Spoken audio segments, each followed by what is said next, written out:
अस्सलामु अलैकुम व रहमतुल्लाह। इन्नल हम्दलिल्लाह नहमदुहु व नस्तईनुहु व नस्तगफिरुहु व नऊज़ु बिल्लाहि मिन शुरूरि अनफुसिना व मिन सय्यिआति अअमालिना। मन यहदिहिल्लाहु फला मुज़िल्ल लहु व मन युज़लिलहु फला हादिय लहु व अशहदु अन ला इलाहा इल्लल्लाह वहदहु ला शरीका लहु व अशहदु अन्ना मुहम्मदन अब्दुहु व रसूलुहु। अम्मा बअद अऊज़ु बिल्लाहि मिनश शैतानिर रजीम। बिस्मिल्लाहिर रहमानिर रहीम। फमा लहुम अन तज़किरति मुअरिज़ीन कअन्नहुम हुमुरुन मुस्तनफ़िरा फर्रत मिन क़सवरा। क़ाल अल्लाहु तबारक व तआला या मअशरल जिन्नि वल इंसि इन इस्ततअतुम अन तन्फुज़ू मिन अक़तारिस समावाति वल अर्ज़ फन्फुज़ू ला तन्फुज़ून इल्ला बिसुल्तान फबिअय्यि आलाइ रब्बिकुमा तुकज़्ज़िबान।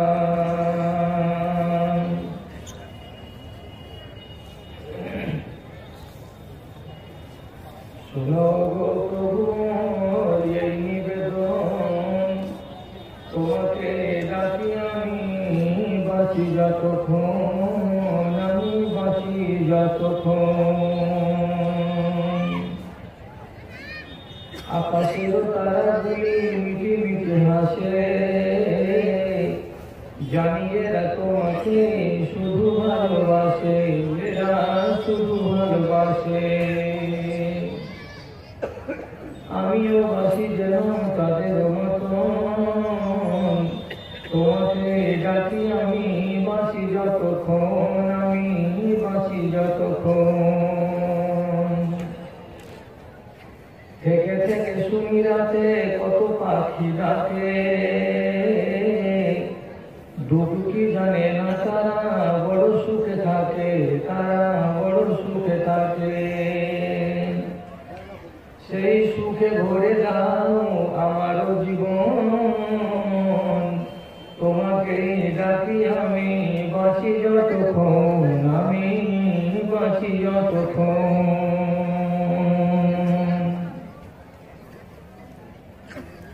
শ্রদ্ধেয় সভাপতি সাহেব, সমবেত অত্র এলাকার বিভিন্ন প্রান্ত থেকে মাদ্রাসার দরদ বুকে নিয়ে ইমানি জজবাতের সাথে নিয়ে আগত ইসলাম দরদি ভাই বন্ধুরা এবং মজলিস থেকে অনতি দূরে আড়ালে অপেক্ষামান অবলা সরলা স্নেহের মা এবং বোনেরা, আমরা উভয় পক্ষ আল্লাহ শুকরিয়া আদায় করি এই অজুহাতে যে আমি যেমন 1 বছরের পর এই ময়দানে আবার এসেছি, কিছু বলার উদ্দেশ্য নিয়ে স্টেজ পর্যন্ত পৌঁছে গেছি, মাইক্রোফোনকে সামনে করে নিয়ে আরম্ভ করে দিয়েছি। ঠিক তেমনি আপনিও বছরান্তে এই প্রতিষ্ঠানের নামে বা তার ডাকে সাড়া দিয়ে, যার সাথে আপনার নারীর সম্পর্ক, ভালোবাসাকে উজাড় করে দেওয়ার উদ্দেশ্যে ব্যস্ত জীবনের ব্যস্ততাকে ফেলে এবং ভুলে আপনি এই জায়গাতে এসেছেন। আসলেন তো শুধু কি আসলেন, একই সাথে বিভিন্ন ওলামা এদিনের মুখ থেকে আপনার ঈমানকে সমৃদ্ধ করে, আপনাকে আখিরাত মুখী করে তোলে, আপনার ত্রুটি বিচ্যুতিকে সংশোধন করে দেয়। এমন সুন্দর সুন্দর বয়ানা শোনার আপনি সৌভাগ্য অর্জন করেছেন এবং সাধ্যমতো নিজের পকেট থেকে কিছু অর্থ বের করে মাদ্রাসাকে তার উন্নতি সাধনের পথে বহাল থাকার উদ্দেশ্যে কিছু যে দান করে দিয়েছেন, এও আর একই সাথে এমন দুই রকমের নেকি বা পুণ্য অর্জন করার যে সুন্দর সুযোগ হাতে পেয়েছেন, আল্লাহর দরবারে আমরা উভয় পক্ষ একটুখানি শুকরগুজারি করি এবং তার নামাজ হালালি করি। যদি সবাই মিলে মোহাব্বতের সাথে একবার ছোট করে বলে নিতাম নিজের নিজের মুখ নড়িয়ে আলহামদুলিল্লাহ। তারপরে তার প্রেরিত রাসূল, মানব কুলের শ্রেষ্ঠ মানব, নবী কুলের শিরোমণি, বিপ্লবী জননেতা হযরত মুহাম্মদ মুস্তাফা সাল্লাল্লাহু আলাইহি ওয়াসাল্লামের উপর শত সহস্র দরুদ ও সালাম নাযিল হোক। আল্লাহুম্মা সাল্লি আলাইহি, আল্লাহুম্মা বারিক আলাইহি। আলহামদুলিল্লাহ, এটা আমাদের জন্য গৌরবের বিষয় এবং খুশির খবর যে কিছুদিন যাবৎ দেখে আসছি বড় বড় মাদ্রাসার জালসায় রাত 12টা হয়ে গেলে মানুষ আর বসে থাকে না, সবাই কেটে পড়ে। আর আজ আপনারা কালামুল মুসলিমিনের ডাকে সাড়া দিয়ে এখন ধরুন 5 মিনিট দেরি আছে, মাত্র 12টা বাজতে, কিন্তু যথেষ্ট সংখ্যায় আপনারা বসে আছেন আমার সামনে। এটা আমাদের এর জন্য আল্লাহ তাআলা শুকরিয়া আদায় করছি আলহামদুলিল্লাহ। আল্লাহ আপনাদের সুমতি দিক যে আপনারা যেমন বসে আছেন ঠিক সেই রকমই খুব লম্বা চওড়া বরাদ্দ না করে একটু সাবধানী হয়ে অল্প সময় বরাদ্দ করছি। প্রথমত 1 ঘন্টা, তারপরে এক্সটেনশনের ব্যাপারটা যদি ভাবতে হয় তো ভাবা যাবে না, না ভাবার দরকার পড়লে ভাবা যাবে না। তো অন্তত 1টা ঘন্টা ছেড়ে যাওয়ার চেষ্টা করবেন না। কিছু কথাগুলো বলি, আপনি যদি আমার সাথে থাকেন তো বড্ড ভালো লাগবে। কথা হলো এই যে মানুষকে ইসলাম করার জন্য বা মানুষের ত্রুটি বিচ্যুতিকে সারিয়ে তাকে সৎ পথের পথিক বানাবার জন্য কিছু পদক্ষেপ গ্রহণ করা যায়। আল্লাহ পাকের নবী নানা রকমের পদক্ষেপ গ্রহণ করেছেন, কখনো পুরুষদেরকে শায়েস্তা করার জন্য, কখনো নারীদেরকে শায়েস্তা করার জন্য, কখনো শাসকবৃন্দ যারা ছোটখাটো ক্ষমতা নিয়ে আছে তাদের ভুল ভ্রান্তিকে দূর করার জন্য, কখনো যারা সহচরবৃন্দ তাদের দ্বারাই যদি কোনো ভুল ভাল হয়েছে তো তাদেরকে ইসলাহ করার জন্য আল্লাহ নবী বিভিন্ন সময়ে বিভিন্ন রকমের পদক্ষেপ গ্রহণ করেছেন। আমরা সবাই লক্ষ্য করে আসছি, দিন যত এগিয়ে গড়ে যাচ্ছে আর আমরা আস্তে আস্তে যে এদিকে চলে আসছি তো অধঃপতনের দিকেই আসছি, দিন বিগড়ে যাচ্ছে। এবং খুব পরিষ্কার কথা, দিন বিগড়াতে বিগড়াতে খুব করুণ পর্যায়ে পৌঁছে যাবে। তারপর দিন ভালো হবে ইমাম মাহদী আসার পর। এখন লক্ষণগুলো পাওয়া যাচ্ছে যে ইমাম মাহদীর আগমনের সময় হয়েছে। তো যদি মনে মনে হিসেব লাগায় যে আরো 50 বছর বা 30 বছর বাকি আছে, এই 30 বছর দিনের ভেতরে আরো অধঃপতন আসবে, মুসলমানদের ঈমানের ভেতরে আরো ত্রুটি আসবে, মুসলমানদের চারিত্রিক এবং নৈতিক অধঃপতন আরো ঘটবে। এখন বর্তমানে যা আছে এর চাইতে আরো আরো আরো খারাপ হবে। তাই বলে ছেড়ে দেওয়া তো যায় না। যাদের দায়িত্বে আছে বলার কথা, সংস্কারের কথা, তারা বলতে আসে। আমি আপনাদেরকে ঠিক সেই রকমই মন মানসিকতা নিয়ে কয়েকটা কথা বলি যে আমাদের ভেতরে ঈমানি দুর্বলতাকে দূর করার জন্য আমি কি পদক্ষেপ গ্রহণ করতে পারি, কোনটা জায়েজ আর কোনটা জায়েজ নয়। এ ব্যাপারে আমি একাধিক পদ্ধতির কথা আপনার সামনে উঠাবো, কিন্তু ওইগুলো উঠিয়ে লাভ হবে না। আমি শুধু এটাই আপনাকে বলতে চাইছি কথা যেটা আপনার সামনে ব্যক্ত করছি সেটার প্রতি শ্রদ্ধাশীল নন। আল্লাহ কোরআন মাজিদে বলছেন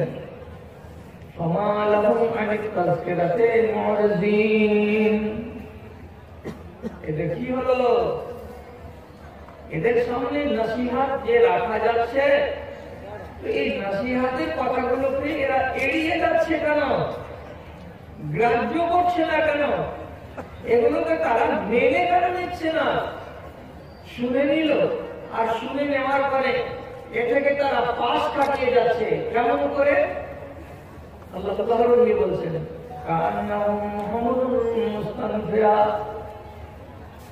যেন একটা গাধা জঙ্গলে কোন জায়গায় বিচরণ করছিল, হঠাৎ তার সামনে একটা বড় রয়্যাল বেঙ্গল টাইগার বা বাঘ দেখা দিল। সেই গাধা নিজের জানটাকে বাঁচাবার জন্য লেজ পিঠে করে নিয়ে বাঘের হাত থেকে নিজেকে বাঁচাতে দৌড় লাগালো। কত দূর দৌড় লাগালো?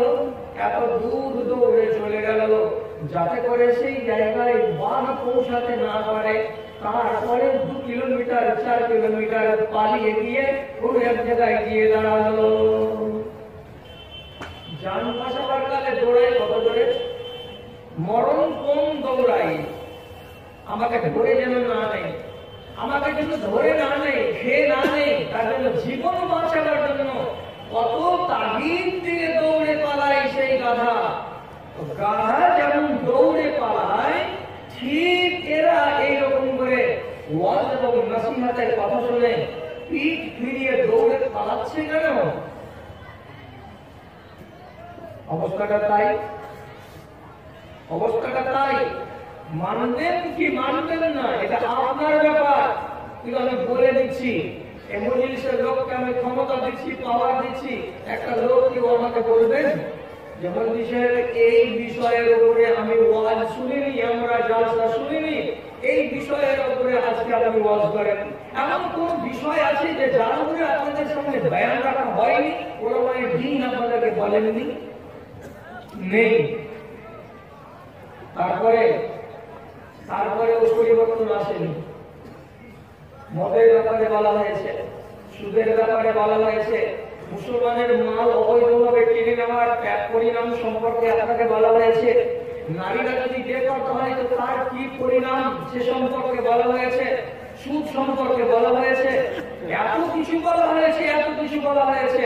তারপরেও কি আমরা মানুষের ভেতরে ইমানি উন্নতি লক্ষ্য করতে পারছি? পারি না। তাহলে অবস্থাটা কি দাঁড়ালো?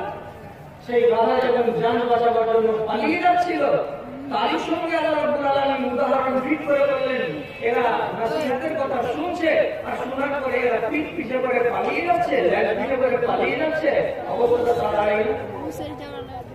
আমি আপনাকে ওয়াজ জানা কথা বলে আর আমার বলে মনটাকে আপনার এত উত্ত্যক্ত করতে রাজি নই।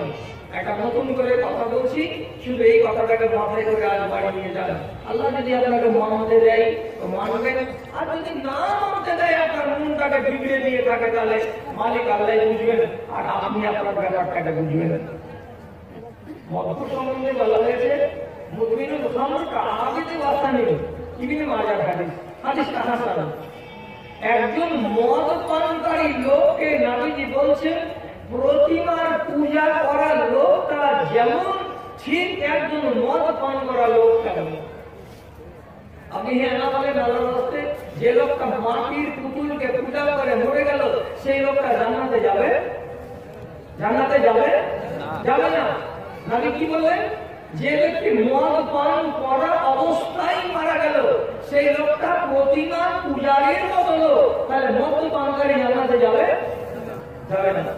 তাহলে কেন বিশনপুর, হলদিবাড়ি, ধানগড়া, বালুয়াঘাট, এলাঙ্গি, শোলবাড়ি প্রত্যেকটা গ্রামে 8টা-9টা করে লোক আঙুলের গোনা পাওয়া যাচ্ছে যারা মদ না হলে বেঁচে থাকে না? আপনাকে ওয়াজ শোনানো হয়নি? আল্লাহ আমাকেও বাঁচায়, আল্লাহ আপনাকেও বাঁচায়। সুদের ওয়াজ শুনে শুনে শুনে শুনে আমরা ভুলা হয়ে গেলাম। আল্লাহ রাব্বুল আলামিন নবী বলেছেন সুদের 70টি গুনাহ আছে, সুদের 70টি গুনাহ আছে। তার ভিতরে আল্লাহ রাব্বুল আলামিনের নামে বলেছেন কি আইসারহু আইয়ানকিহার রাজুলু বিউম্মিহি। সবথেকে যেটা নিচু মানের গুনাহ সুদের সেটা হলো এই একজন লোক যেন কি দুনিয়ার অন্য মেয়ে ছেলেকে বাদ দিয়ে সে নিজের মাকে বিয়ে করে এবং মাকে বিয়ে করে মায়ের সঙ্গে ঘর করে। যেমন মানুষেরা নিজের বিবির সঙ্গে ঘর করে সহবাস করে, সেই রকমই একজন লোক সে যেন নিজের মায়ের সঙ্গে ঘর করে মায়ের সঙ্গে সহবাস করে। এত নোংরা, এত নোংরা, এত জঘন্যতম অপরাধ। এটাকে আল্লাহ রাব্বুল আলামিন বলেছেন 70টি গুনাহের মধ্যে এটা হলো সবচেয়ে নিচু দরজা, এটা গুনাহ। শুধলাই গেছে আজকে আপনি 1500 টাকা ধার নিলেন বা আমি দিলাম, কথা হয়ে গেল কি জয় ধান উঠবে তো আমি 3 মণ ধান নিয়ে নেব। তুই বুঝগা ধান 3 মণ দিতে হবে।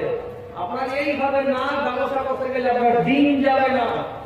টাকা দিলেন, টাকাটা দিলেন একটা লোককে ধার, এই বলে দিলেন যে 20,000 টাকা দিলাম, 1 বছর পরে আমি তোমার কাছ থেকে 30,000 টাকা নেব, এটা সুদ।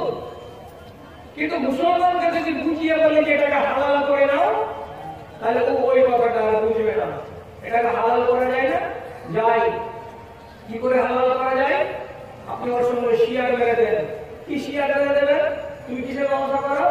ধান কেনা বেচা করি, মোটামুটি তুমি লাভ তো ভালো করো, তাহলে তোমার সঙ্গে আমার কথা হয়ে গেল এই যে তুমি আমাকে 1 মাসের ভেতরে যতটা লাভ হবে সে লাভে আমাকে 100 টাকার মধ্যে থেকে 10 টাকা দাও, 90 টাকা তুমি রাখো, 20 টাকা আমাকে দাও, 80 টাকা তুমি রাখো।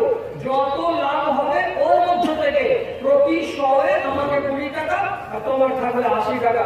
আপনি চুপটা করে নেন। কোন মাসে আপনার 2000 আসবে, কোন মাসে আপনার 2500 আসবে, কোন মাসে আপনার 1000 আসবে।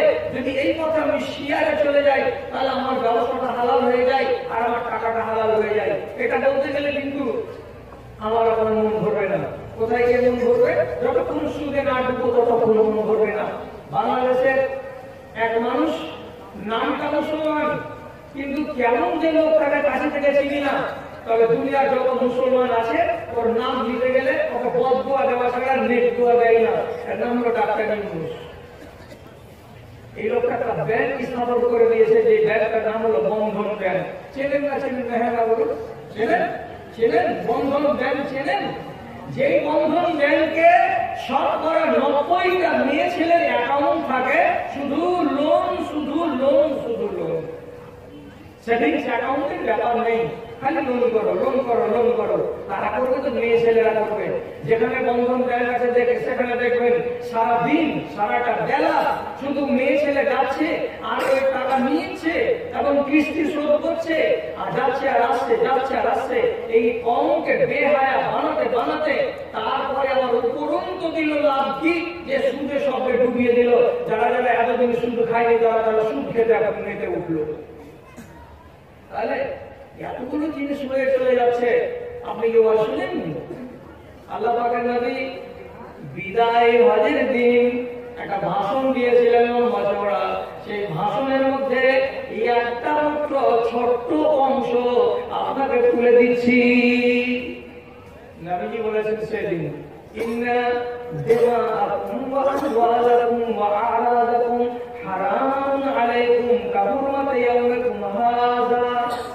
মুসলমানেরা, তোমাদের 3টা জিনিস তোমাদের একজন মুসলমানের আর একজন মুসলমানের জন্য হারাম করা হলো। এক মুসলমান আর এক মুসলমানের 3টা জিনিসকে যেন হারাম মনে করে। কি কি? এক, তার রক্ত প্রবাহিত করা হারাম। রক্ত আপনি ঝরাতে পারবেন না। এক হয়ে গেল। এক মুসলমান আর এক মুসলমানের মাল ধন নিয়ে নিতে পারবে না। 2 হলো। 3 নম্বর, একজন মুসলমান আর একজন মুসলমানের ইজ্জত আবরুকে নিয়ে খেলা করতে পারবে না, কারোর ইজ্জতকে নষ্ট করা চলবে না। এই 3খানা জিনিসকে যেন মাথায় রাখে। এত কথা এখানে বলা আছে। তারপরে যে কথাগুলো বলে বলে ধানগড়া বিশনপুর এলাকার লোকেদেরকে আমরা চেঁচিয়ে চেঁচিয়ে বলে বেড়ালাম, এটা যেন না হয়, এটা যেন না হয়। এখন আমার গ্রামেই দেখছি যারা অন্তত পক্ষে কোন রকম করে দিল্লি খেটে সংসার চালায় এমন ছেলেগুলো বিয়ে করছে তো স্পষ্ট ভাবে বিয়ের আগে ৮০,০০০, ৯০,০০০, ১,০০,০০০ টাকা নিয়ে নিচ্ছে, আর নিয়ে নেওয়ার পরে বিয়ে করতে যাচ্ছে। একজন মুসলমানের মাল এইভাবে আর একজন মুসলমান নিয়ে নিবে, তার মনকে কষ্ট দিয়ে, তার প্রাণকে কষ্ট দিয়ে, তার ইচ্ছার বিরুদ্ধে। আপনি বলুন, আপনাকে শোনার পরে মুখ তুলতে বলছি, আবার তুলতে বলছি, এভাবে মাল নেওয়াটাকে হালাল? হালাল নয়। তারপরেও যদি নিয়ে থাকি তাহলে আমাকে যে আল্লাহ রাব্বুল আলামিন একটু আগে আপনাকে পড়ে শুনিয়েছি, গাধা যেমন লেজ পিঠে করে পালিয়ে যায়, তেমনি এই মুসলমান জাত তার কোরআনের কথাকে শুনে লেজ পিঠে করে পালিয়ে যায় না? তাহলে আমি বুঝাচ্ছি কেন, এত ওয়াজ করছি কেন? একটা কথা আমার মগজে আছে, আল্লাহ রাব্বুল আলামিন নামে বলেছিলেন, লা ইয়াহদিয়াল্লাহু বিকা রাজুলান খায়রুম মিন হুমুরিন নামে। ওয়ালি, তোমার দ্বারাই, তোমার বক্তৃতার দ্বারাই, তোমার কথার দ্বারাই ১,০০০ জন মানুষ তোমার কথাগুলোকে শুনলো, শোনার পরে এর মধ্যে থেকে একজন মানুষ যদি মেনে নেয়, একজন মানুষ যদি তোমার কথায় হেদায়েত পেয়ে যায়, তাহলে জেনে নিতে হবে তোমার লাভ কত। ১০০টা লাভ যদি তোমাকে দেওয়া যায় তো যতখানি তোমার লাভ হবে, তার চাইতে একজন মানুষকে যদি হিদায়াত করে দিতে পারো, এটাতে তোমার বেশি লাভ হবে। এটাই হলো তোমার বড় পাওনা। এই আশাতে চাষা কাটছে, বলে যাচ্ছি এতদিন লোক আমার সামনে আসেন, বেটা ছেলে দিলে আপনারা এর মধ্যে থেকে যদি 2টা লোক আমি পেয়ে যাই, নারী মহলে শত শত মেয়ে ছেলে আছে, ওদের মধ্যে থেকে যদি আমি 4টা মেয়ে ছেলে পেয়ে যাই যে আমার কথাটাকে মেনে নেবে, তাহলে তো আমার পয়সা উসুল হয়ে গেল। শুধু এই আশাতে আমি এ কাজ করেই যাচ্ছি, অথচ আমি 1975 সাল থেকে চলতে আরম্ভ করে আজ দেখুন 2018 সালে পা দিয়েছি। কতদিন ধরে আমি চলছি এই ময়দানে।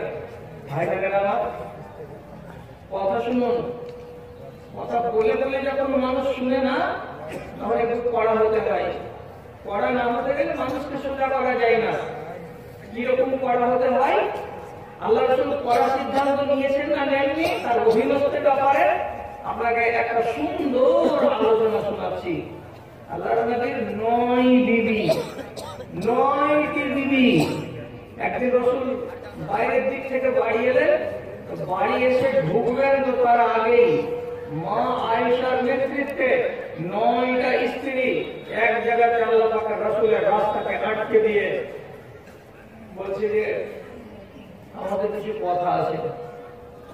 কি গো, তোমরা 9 জন একসাথে এক জায়গায় জমা হয়ে আমার সাথে কথা বলবে, কি এমন তোমাদের দাবি দেওয়া আছে, কথাবার্তা আছে গো?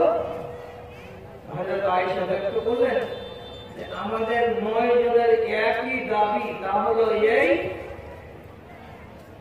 আমাদেরকে কিছু পাতল কাপড় দিতে হবে, আমাদেরকে কিছু অতিরিক্ত পোশাক, শাড়ি, ব্লাউজ দিতে হবে, আমাদেরকে রকমারি খাবার দিতে হবে। আমাদের চোখের সামনে অন্যান্যদের মধ্যে দেখতে পাওয়া যাচ্ছে নেতার বাড়িওয়ালিরা বড্ড সুখে আছে, তারা আয়েশা নামে আছে, রং বেরঙের পোশাক পরছে, রং বেরঙের খানা খাচ্ছে। আমাদের স্বামী কোনখানে কম? আপনি তো রহমতুল্লিল আলামিন, মুসলমানদের আপনি হলেন মাথা এবং নেতা, আপনার বাড়ি আমরা আপনার কাছে কেন ভালো খাবার আশা করতে পারি না, কেন ভালো পড়ার আশা করতে পারি না? আপনি আমাদের ভালো ভালো জামা কাপড় দেন, আপনি আমাদের ভালো ভালো খাবার দাবারের ব্যবস্থা করে দেন। যতক্ষণ আপনি না দাবি মঞ্জুর করবেন ততক্ষণ আপনাকে ভেতর দিকে যেতে দেব না। আপনি মনে মনে ভাবছেন যে নবী বাড়ি এলে সিপিএম করতে হবে, আমাদের দাবি না মানা হলে বাড়ির ভেতর দিকে আমরা যেতে দিব না।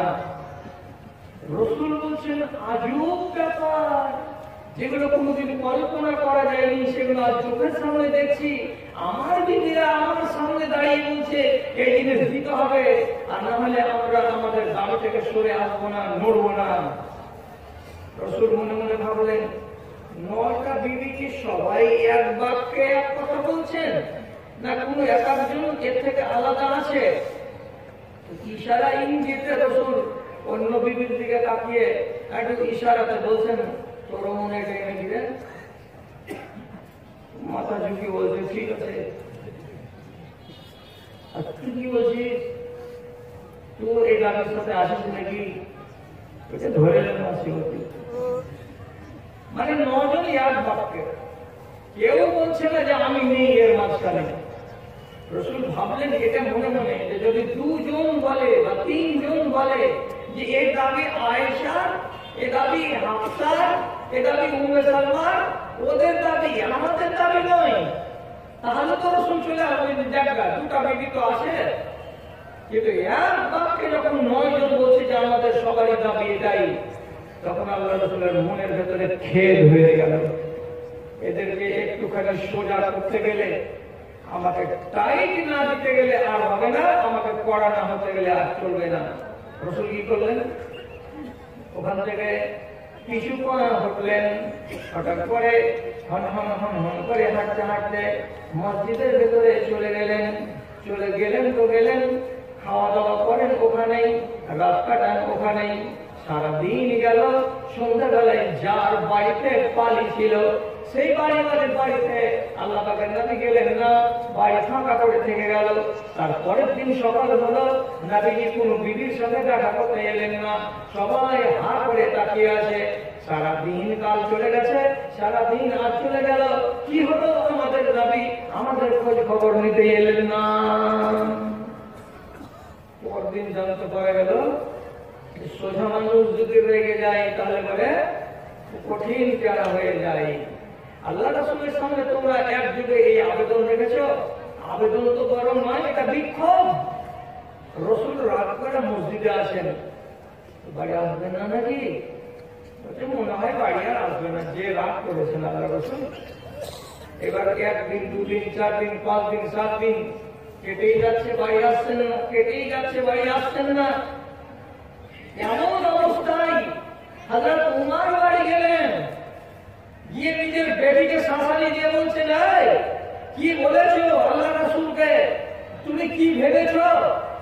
আয়েশা বাড়ি যাচ্ছেন আবু বকর, ইনিও বলছেন বেটি কি হয়েছে, কি করেছো তোমরা?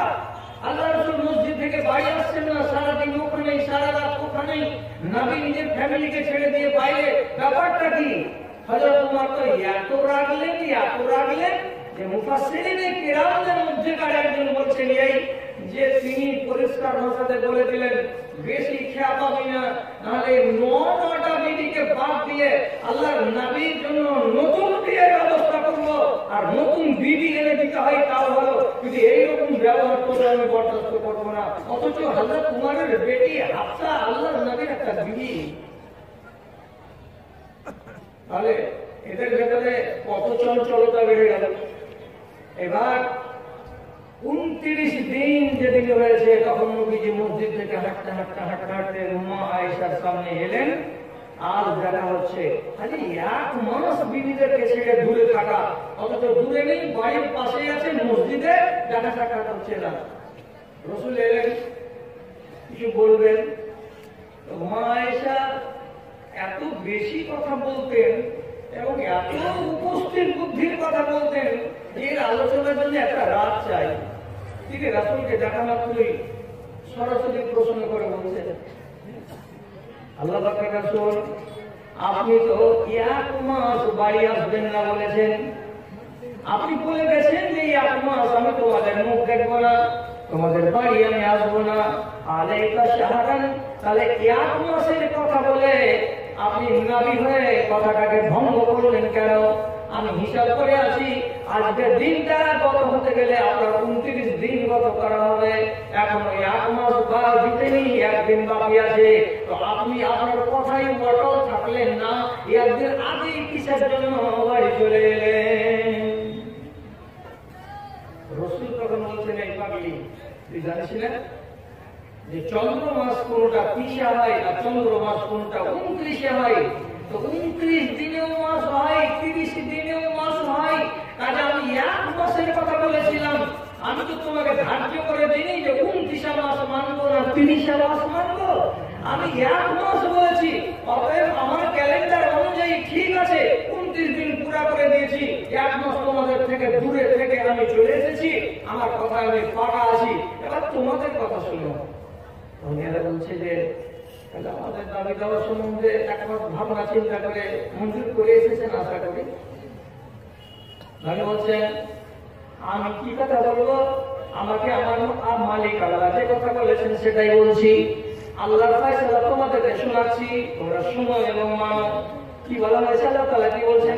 ইয়া আইয়ুহান নাবিয়্যু কুল লিআজওয়াজিকা ইন কুনতুন্না তুরিদনাল হায়াতাদ দুনিয়া ওয়া যিনাতাহা ফাতাআলিনা উমাত্তিউকুন্না ওয়া উসাররিহুকুন্না সারাহান জামিলা। হে নবীর বাড়িওয়ালিরা, যারা যারা তোমরা বিক্ষোভ করেছো, যারা যারা আন্দোলন করেছো, তাদের সম্বন্ধে আল্লাহ তাআলা বলছেন তোমরা যদি দুনিয়া চাও আর দুনিয়ার স্বাচ্ছন্দ্য চাও, দুনিয়ার ঠাট বাট চাও, তাহলে এসো, তোমরা এসো, তোমাদেরকে যথেষ্ট টাকা দেওয়া যাবে এবং তোমাদেরকে যথেষ্ট পরিমাণে কাপড়, চাদর, শাড়ি, ব্লাউজ দিয়ে দেওয়া হবে। আর দেওয়ার পরে তোমাদের সব কটিকে তালাক দিয়ে দেওয়া হবে। যাও, নিজের বাপের বাড়ি চলে যাও, নবীর বাড়ি হয়ে থাকতে পারবে না। যদি তাই চাও যে দুনিয়াতে ভালো চাইছি, দুনিয়াতে স্বাচ্ছন্দ্য চাইছি, দুনিয়ার ঠাট বাট চাইছি, তাহলে এসো, তোমাদের টাকা দিচ্ছি, কাপড় দিচ্ছি, দিয়ে তোমাদেরকে বিদায় করে দেবো, টিকিট কাটিয়ে দেবো, তোমাদের বাপের বাড়ি চলে যেতে হবে, নবীর বাড়ি হয়ে থাকতে হবে না। আর তোমরা যদি আল্লাহকে চাও, তোমরা যদি আল্লাহ রাসূলকে চাও, তোমরা যদি নবীকে ভালোবাসো এবং আল্লাহকে ভালোবাসো,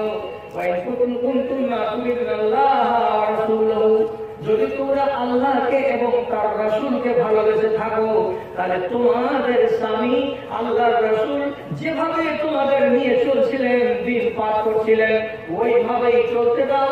আগামী দিনে পরকালে তোমাদের জন্য আল্লাহ রাব্বুল আলামিন জান্নাত তৈরি করে রেখেছে। বলো, হাটবাটার জীবন চাও? আমি যেভাবে নিয়ে চলছিলাম সেভাবে তোমরা থাকতে চাও? রাসূল দুটি অপশন রাখলেন তাদের সামনে, যেদিকে তোমরা যাবে সেদিকে আমি যেতে রাজি আছি। কথাটা বলে দিলেন আর দেওয়ার পরে জবাব চাইলেন। আর জবাব চাওয়ার সাথে সাথে মা আয়েশাকে ইশারা করে কাছে ডেকে বলছেন, এই শোন, এদিকে আয়। আল্লাহ রাসূলের কাছে বিবি আয়েশা যখন আগিয়ে আসলেন, তখন বলছেন সব দিকে বলবো না, শুধু তোকে বলছি। কি তুই কি ফুটফুটি, কথা খুব বেশি বলিস, আর কথা তোর তৎক্ষণাৎ বেরিয়ে যায় টাটকা টাটকা। আমি যে বললাম যে আল্লাহ আর রসুলকে নিবি না দুনিয়াকে নিবি, দুনিয়া নিতে গেলে রসুল ফুরুত হয়ে যাবে, আর আখিরাতকে যদি নিবি তাহলে আল্লাহ রসুলকে পাওয়া যাবে। তো এখনই যে তোমার কাছ থেকে জবাব নিব, তো তুমি রাগের জ্বালায় হয়তো হুট করে বলে দিলে যা হবে কপালে, দুনিয়াতে ভালো খাবার করবো। তো রসুলের কথা তুই বলে দিতে পারিস। এই জন্য তোমাকে বলে দিচ্ছি, রাতের বেলায় মায়ের সঙ্গে বাবার সঙ্গে কথাটাকে নিয়ে সলা করো, পরামর্শ করো, আর করার পরে যেটা ফায়সালা হবে সেটা আমাকে শোনাবে। তুমি দুনিয়া চাও না তুমি আখিরাত চাও, কথাটা নবীজি বললেন সাবধানতা অবলম্বন করার জন্য। কিন্তু সাথে সাথে মা এসে বলছেন আলে হাদা উশাওয়ার আবাওয়াইয়া, হে আল্লাহ পাকের নবী, এই সামান্য কথাটার জন্য আমি আমার বাবার সঙ্গে আর আমি আমার মায়ের সঙ্গে সলা করব? দরকার নাই, দরকার নাই। আমি আল্লাহকে চাই এবং আল্লাহর রাসূলকে চাই, আমি দুনিয়ার স্বাচ্ছন্দ্য চাই না। মা এসে তিনি বলে দিলেন আমি দুনিয়া চাই, এদিকে একটা বলছে আমিও দুনিয়াতে, আমিও আল্লাহর রাসূলকে চাই। তুমি কি বলছো যে আমিও আল্লাহর রাসূলকে চাই? তুমি কি বলছো আমি আল্লাহর রাসূলকে চাই আর আল্লাহকে চাই? কেউ দুনিয়া চাও না, কেউ দুনিয়া চাও না, বলছে না আয়েশা যেটা চাইছে আপনার ওটাই। কেমন সোজা হয়ে গেল? এমন মেশিন আল্লাহ রাসূল চালালেন যে 1 মাস টাইম লাগলো, আর এর মাঝখানে তিনি নিজের মাইনরিটি দিদিকে একদম সোজা করে দিলেন। তাহলে সোজা করতে গেলে মানুষকে একটুখানি মাঝে সাঝে কড়া হতে হয়।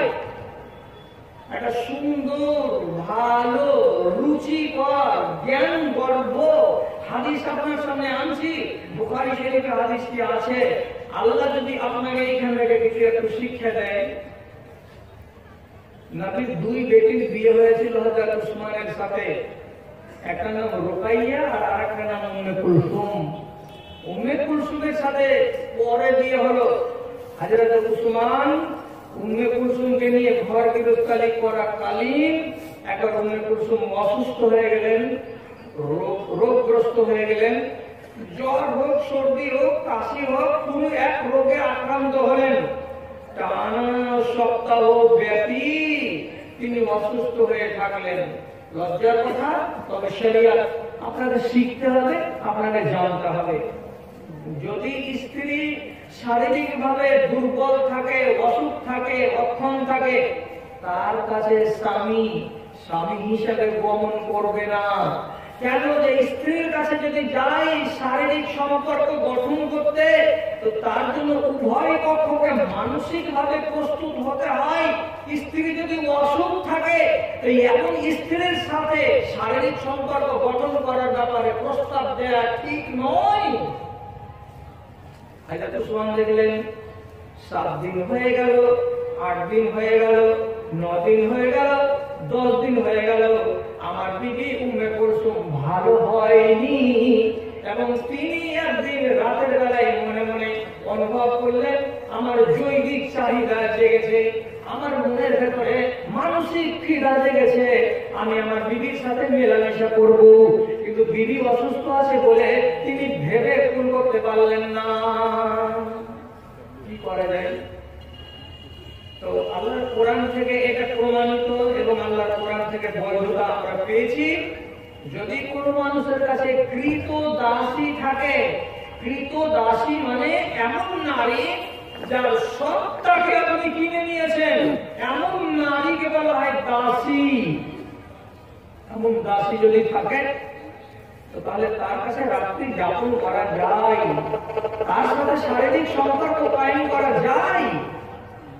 হযরত উসমান নিজের বিবি আল্লাহর নবীর বেটি উম্মে কুলসুমের ঘরে না গিয়ে দীর্ঘ 8 দিন 10 দিন এভাবে দূর থাকার পর তিনি যখন নিজেকে সামলাতে পারলেন না, তখন রাতের বেলায় তার বন্দির ঘরে গমন করলেন এবং শারীরিক সম্পর্ক কায়েম করলেন। মনের শান্তি পেলেন, মনের আরাম পেলেন। কিন্তু দুর্ভাগ্যটা কোনখানে?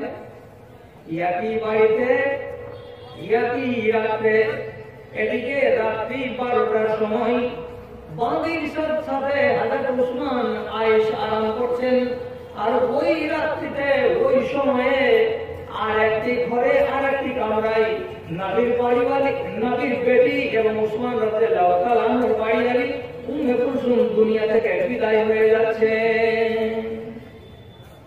মরার কালে স্বামী কাছে নেই, একটু পানি লাগবে, একটু কোনো কথা বলবে, যে আমার পাটা সোজা করে দাও, যে আমাকে চাদরটা টেনে দাও, যে আমার মুখটা ঢেকে দাও, কি তুমি এই করিও, কি কোনো কথা কিছু বলার জন্য উম্মে কুলসুম সুযোগ পেলেন না। যেহেতু স্বামী কাছে নেই, স্বামীর অবর্তমানে ঘরের ভেতরে তানহা এক অবস্থায় একাই ছিলেন, সেই হালাতেই মরণ হলো। সকালবেলায় ঘোষণা হলো, জানাজার প্রস্তুতি নেওয়া হলো, দাফন কাফনের জন্য মানুষেরা এদিক ওদিক থেকে এলো, কবর গায়ে মাইয়াতকে নিয়ে আসা হলো। এবার জেনে রাখা হলো, মাইয়াতকে কবরে নামাতে গেলে কে হকদার? যদি স্ত্রীকে কবরে নামাতে হয়, স্বামী তাকে ধরে কবরে নামাবে, স্বামী তার হকদার। মাকে যদি কবরে নামাতে হয়, তাহলে তার ছেলেরা যদি বেঁচে থাকে, তো ছেলেরাই নামাবে, ছেলেরা তার হকদার। ছেলেরা যদি তেমন যোগ্য না হয়, তো ওই মেয়ে ছেলেটির ভাই যে আছে তারাই কবরে নামাবে, এটাই হলো তাদের অধিকার। এক কথাই যারা মহরম হবে, মহরমদেরকে নামতে হবে কবরে, আর এই লাশটাকে ধরে নিচে নামাতে হবে। হযরত উসমান মওজুদ আছেন, প্রস্তুতি নিচ্ছেন কবরে নামার। আমি নামবো কবরে, আর আমার স্ত্রীকে ধরে আমি কবরে শোয়াবো, আমি কবরে শোয়াবো আমার বিবিকে। এইভাবে তিনি স্থির সিদ্ধান্ত করে কবরের কাছে যাচ্ছেন, নামবেন। এমন সময় আল্লাহ পাকের নবী ইশারা মেরে দিলেন উসমানের দিকে, আর দিয়ে ইশারাতে বলছেন থামো থামো, কবরে নামিও না, কবরে নামিও না। হযরত উসমান থমকে গেলেন, দাঁড়িয়ে আছেন চুপচাপ। যতগুলো লোক ওখানে হাজির ছিলেন সবাই তামাশা দেখছেন। রাসূল মানা করলেন কেন? ইনি তাহলে নিজে নামতেন নাকি? নিজের বেটির কবরে নামার তো ওনার অধিকার আছে, উনি নামতেন নাকি? কিন্তু না, দেখেন একটা মানুষকে আদবের সীমানার মধ্যে থেকে তার ভুলকে সংশোধন করার জন্য কিছু কড়া পদক্ষেপ গ্রহণ করা যায় কি যায় না, আল্লাহ রাসূল কি চমৎকার পদক্ষেপ গ্রহণ করলেন। লোক সবাই তাকিয়ে আছে, খেলখেল করে চেয়ে আছে, কি ব্যাপার? এমন সময় আল্লাহ পাকের নবীর মুখ থেকে আওয়াজ বের হলো, সবকটি লোক নবীর কথাটাকে শুনতে পেলেন। নবী কি বললেন? মানিল্লাযী লাম ইউকারিফিল লাইলাতা, এ আমার সাহাবীরা, তোমরা এখানে 200, 250, 300 জন লোক আছো, জানাজায় শরীক হয়েছো। আমি জানতে চাই এতজন লোকের ভেতরে কে এমন লোক আছো যে আজকে রাত্রে তুমি তোমার হালাল বিবির কাছে শয়ন করনি, হালাল বিবির সঙ্গে শারীরিক সম্পর্ক কায়েম করনি, মেলামেশা করনি, বিনা মেলামেশা করে রাত কাটিয়েছ, এমন কোন লোক এখানে আসো কিনা? যদি থাকো তো আমাকে সাড়া দাও। কে আছো যে আজ রাতে নিজের স্ত্রীর সঙ্গে মেলামেশা না করে রাত কাটিয়েছো? এমন কোন লোক আসো? হযরত উসমান ধরা পড়ে গেলেন, হাত তুলে বলতে পারলেন না যে আমি আছি।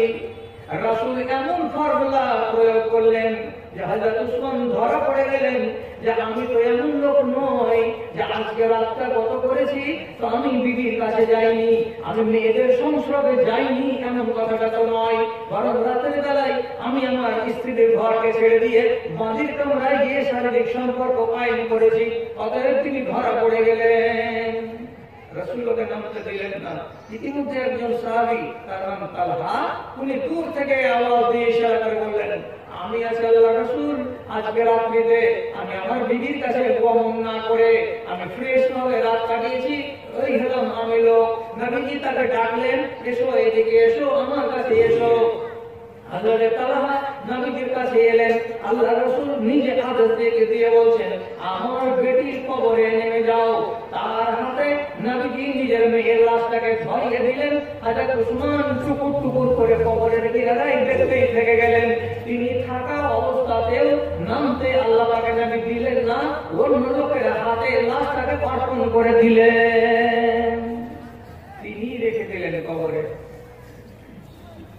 বেশি ঝগড়া ঝাঁটি করে, কাজিয়া বিবাদ না করে, বুদ্ধিমান লোক বুদ্ধিমত্তার সঙ্গে মানুষটাকে শায়েস্তা করার জন্য একটা উপায় অবলম্বন করে নিলেন, যাতে সে জিন্দগির মতো জ্ঞান পেয়ে যায় যে বাড়িতে চলছে একটা বিপদের মুহূর্ত, আর সেই মুহূর্তে তুমি আমার জামাই আনন্দ উল্লাসে মত্ত হয়েছো। এখান থেকে দুনিয়ার লোকও জ্ঞান করো তোমার এলাকায় আছে অশান্তি, আর সেই অশান্তির এলাকাতে তুমি ঢোল তাবলা করবে, এখান থেকে শিক্ষা করো। যখন মাথার উপরে বিপদ থাকবে তখন এই আনন্দ উল্লাসে মেতে যাওয়া মানুষের স্বভাব হবে না। জামাইকে শায়েস্তা করে দিলেন, আবার এই জামাইকে ভালোবাসেন কত, এখন শায়েস্তা করলেন, আবার ভালোবাসেন কত এই জামাইকে। আপনি চিনলেন, জানবেন, এটা তারিখী রিওয়ায়াত। এর সূত্রতা সম্পর্কে এখন নিশ্চয়তা আপনাকে আমি দিতে পারবো না। কি যে দাফন হয়ে যাওয়ার পর তারপরে আল্লাহ রাসূলের দরবারে এসে হযরত উসমান ছেলে মানুষের মতো করে ফুঁকরে ফুঁকরে কাঁদছিলেন। কি বলে? আল্লাহ রাসূল, আপনার বেটি বেঁচে ছিল তো আপনি আমার শ্বশুর আর আমি ছিলাম জামাই, বেটি মরে গেল তা আমি আপনার আর কে থাকলাম? আমি তো আল্লাহ হয়ে গেলাম, আমি তো আর আপনার জামাই থাকলাম না। দুঃখিত মন নিয়ে বলেছিলেন। রাসূল বলেছিলেন, আমার যদি এইরকম বেটিগুলো আরো থাকতো তাহলে একটা করে মরতো, আর একটার সঙ্গে বিয়ে লাগাতাম, ওটা মরে যেত, আর একটার সঙ্গে বিয়ে লাগাতাম। উসমান তোমার মতো লোকটা এত ভালো, এত মিষ্টি, এত চরিত্রবান যে তোমাকে জামাই করা, তোমাকে জামাইয়ের মতো হাত ছাড়া করা কোনো মানুষের বুদ্ধিমানের কাজ নয়। কিন্তু আমার বেটি এখান থেকেই শেষ, আর আমার বংশে বেটি নাই যে তোমাকে আর একটা তুলে দে। দুটা ছিল, রোকাইয়া মারা গেল, তখন এটাকে দিলাম, এটা মারা গেল, আর আমার পুঁজিতে নাই। তো যা রসুল এত ভালোবাসাও দেখালেন, আর আরেকবার এই লোকটাকে কি করলেন, একটুখানি মিষ্টি তাদের সাইজটা করার জন্য শিক্ষাও দিতে গেলেন। তাহলে এই দেশের লোকগুলোকে কোনটা তালিম দিয়ে আপনাকে আমি শিখাবার চেষ্টা করবো? আমি ভয়টা একবার বলেছিলাম, যদি বলে দিয়ে থাকি তাহলে ডবল হয়ে যাবে, তার জন্য গুনাহ হবে না। তবে ডবল বলছি এই জন্য একটুখানি খেসারত আমাকে দিতে হবে যে ক্ষমা করে দেবেন। রাসূল একদিন মসজিদে নববীতে ঢুকলেন, তো দেখা যাচ্ছে একটা লোক কুকুর হয়ে শুয়ে আছে, কুকুর হয়ে, এরকম চিপ হয়ে শুয়ে নেই, কুকুর হয়ে শুয়ে আছে, পেটের ঘরে, বুকের ঘরে, নাকের ঘরে, মুখের ঘরে শুয়ে আছেন। রাসূল লোকটাকে দেখলেন, দেখা মাত্র কি করলেন, দেখি ঢুকা মাত্রই আল্লাহ পাকের নবী নিজের পা দিয়ে লোকটার পাছাতে একটা গুত্তা মেরে দিলেন, একটা লাথি মেরে দিলেন, আর দেওয়ার পরে লোকটাকে জ্বালিয়ে দিলেন। লোকটা যেমনি জেগেছে, আল্লাহ নবীর দিকে তার মুখ যেমনি উঠেছে, রাসূল তখন তাকে বলছেন, লাশটা খাওয়ার পরে, কুত্তাটা খাওয়ার পরে এই লোকটা এমন করে কেন শুয়েছ? হাযিহি মাজদাআতু আহলিন নারে, এরকম করে জাহান্নামের লোকেরা শুবে, এইরকম করে শয়তান শুয়ে থাকে, এরকম করে মুমিন মুসলমান শুয়ে থাকে না। দিয়ে তাকে সোজা করেছিলেন। এখন আমার দেশের ভেতরে যেগুলো কুসংস্কার দেখছি আর যেগুলো দিন বিরোধী কাজ দেখতে পাচ্ছি, এখন পরিস্থিতি তো এটাই যে মানুষের ঘাড়ে মেরে, তাকে মেরে মেরে সোজা করা যায়। কিন্তু আবার দেখতে হচ্ছে আমি যদি মারতে যাই তো ও তো আমাকে ছাড়বে না, ও তো বলবে না যে এটা বুঝবি আর মারিস না, কিছুই বুঝবে না, পাল্টা আমাকেও মেরে দেবে। এই জন্য ওই সিদ্ধান্তে যেতে পারা যাচ্ছে না। আপনাকে মিঠা তালে শুধু সহায়তা করার কথা বলছি, যাতে করে কোন রকম করে আপনাকে আদব দেওয়া যায়। ইকরামা আবু জাহালের এক বেটা, তার নাম ইকরামা। রসুলের মক্কি জিন্দেগিতে দুশমনেরা অনেক কষ্ট দিয়েছে, কিন্তু আড়ালে আড়ালে মারবো, কাটবো, পিটবো, জাদুঘর, মিথ্যাবাদী, ধাপ্পাবাজ, অনেক কথা বলেছে, কিন্তু আড়ালে।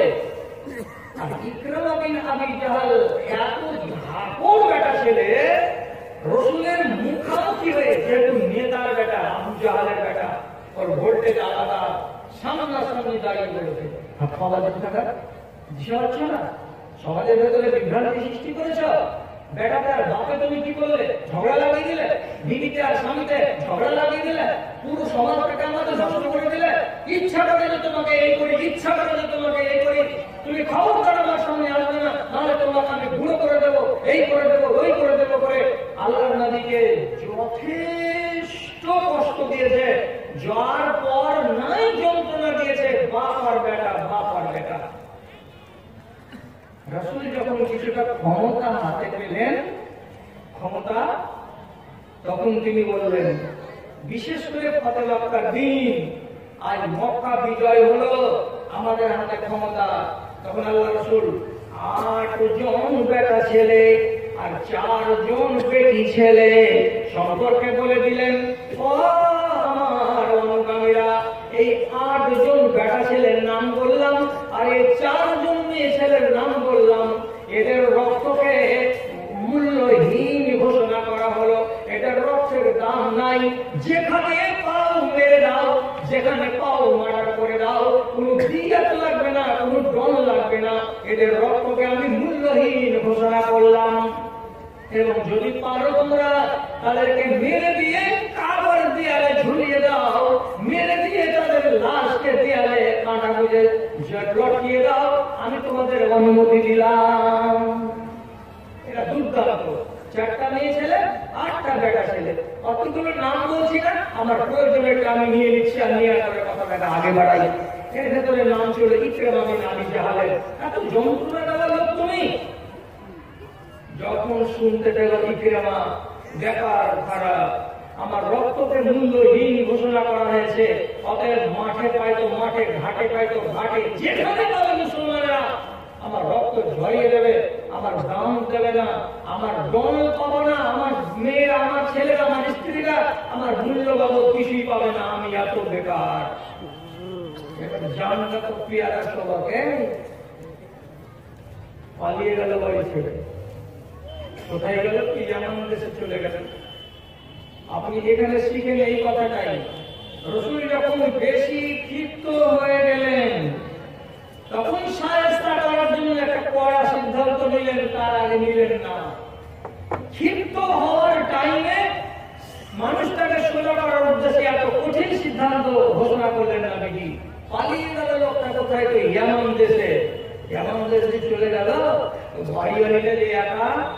আবার এর নাম উম্মে হাকিম, উম্মে হাকাম, আর এ আবার মুসলমান।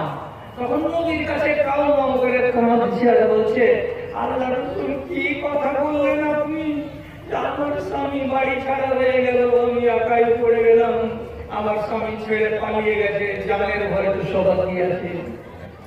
রাসূল বলছেন, উম্মে হাকিম কি করবো?